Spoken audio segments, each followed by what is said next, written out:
Bonjour les voyageurs, j'ai testé la compagnie Iberia pour me rendre en vacances à Madrid. Je vous fais un retour d'expérience de mes 2 vols avec cette compagnie. On va aborder la réservation, l'enregistrement, les bagages et l'expérience à bord. Vous allez le voir, il y a 2-3 petites choses qui m'ont un petit peu irrité, un petit peu dérangé. Iberia est une très vieille compagnie puisqu'elle existe depuis 1927. Par contre, ne croyez pas qu'elle appartient de près ou de loin au gouvernement espagnol, ce n'est plus le cas, c'est British Airways qui a mis la main dessus depuis 15 ans. C'est important de le savoir puisque même si vous volez avec Iberia, vous pouvez faire valoir vos points de fidélité du côté de British Airways. Pour ma part, c'est ce que j'ai fait, j'ai pu rapatrier mes points Iberia du côté de mon compte British Airways. Évidemment, Iberia fait partie de l'alliance Oneworld.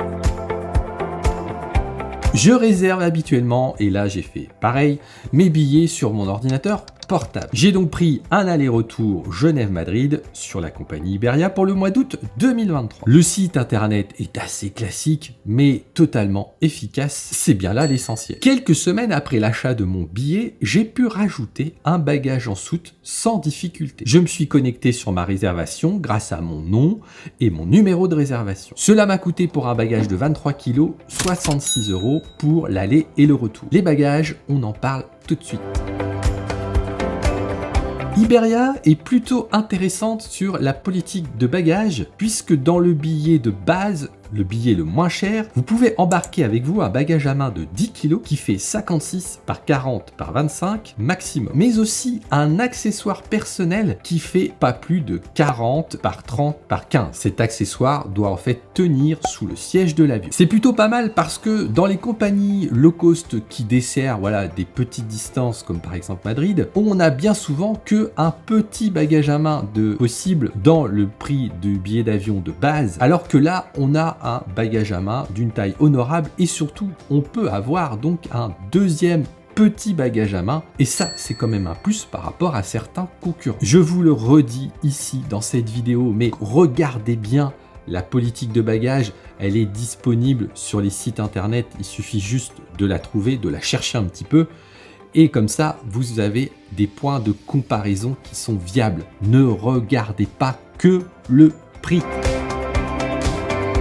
Je voulais vous parler de mon expérience à l'aéroport parce qu'un petit truc m'a fortement agacé. À l'aller à Genève, aucun problème. Je m'étais enregistré en ligne, je vais au comptoir pour déposer mon bagage, aucune attente, très efficace. Je me dis que c'est certainement l'enregistrement en ligne qui a permis d'aller très vite à ce niveau-là. Par contre, dans le genre, l'enregistrement en ligne ne sert mais strictement à rien, je demande Iberia à Madrid. Je m'explique. Il existe dans les aéroports des bornes qui vous permettent de vous enregistrer. Ça, je le savais. Par contre, ce que je ne savais pas, c'était une première pour moi, c'est qu'elles servent aussi à imprimer le ticket qui va aller avec votre bagage en soute. Dans le genre, on ne fait plus rien, c'est le passager qui gère tout, là, c'est le pompon. Pour ma part, je m'étais enregistré en ligne aussi au retour. J'avais donc ma carte d'embarquement sur mon téléphone portable. Dans ma tête, il me suffisait juste de déposer mon bagage, comme à l'aller en fait. Mais arrivé à cet endroit, je suis passé tout debout pour arriver à la file afin de déposer mon bagage. Et là, un agent d'Iberia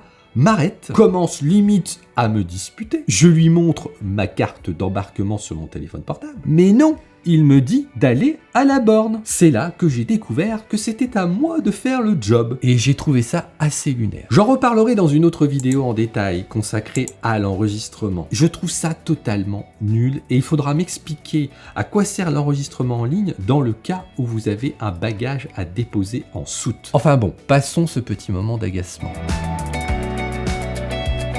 Là aussi, l'expérience à bord a été assez inégale. À l'aller, nous avons été super bien placés puisque nous étions au premier rang de la classe Eco avec des sièges XL. En gros, et je ne sais pas pourquoi, on a bénéficié du confort de la business avec un billet éco. C'est sûr que du coup c'est plutôt bien comme confort. Surtout pour poser son ordinateur portable et travailler un peu. J'ai vu la différence avec le retour où nous étions installés un peu plus loin avec des sièges dits normaux pour de la classe éco. Mais bon, tout cela n'est pas très grave, on n'a que 2 heures de vol, on ne demande pas un confort de malade non plus. Ensuite, à noter qu'aucun personnel à bord ne parlait français. Je trouve quand même que c'est un peu étonnant quand on part de Genève, ce qui est quand même une ville francophone, francophones. Là aussi, ce n'est pas bien grave, mais c'est quand même bien la première fois que je prends une compagnie qui part de France ou d'une ville francophone et qu'il n'y ait personne à bord qui sache parler français. Ensuite, évidemment, dans l'avion, rien n'est gratuit quand on est en classe économie. On pouvait commander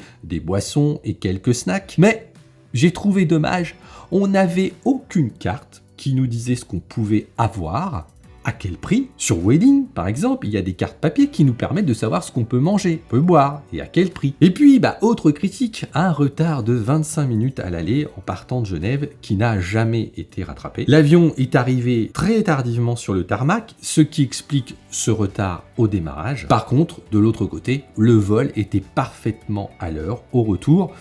Mais bon, c'est certainement facilité par le fait qu'on est en Espagne et qu'on prend la compagnie Iberia et qu'Iberia a un terminal pour lui tout seul à Madrid. Je vais donner à cette expérience Iberia une note correcte de 7 sur 10. Et maintenant, si vous voulez avoir d'autres retours d'expérience avec d'autres compagnies, rejoignez-moi soit sur celle-ci, soit sur celle-ci. Allez, à tout de suite!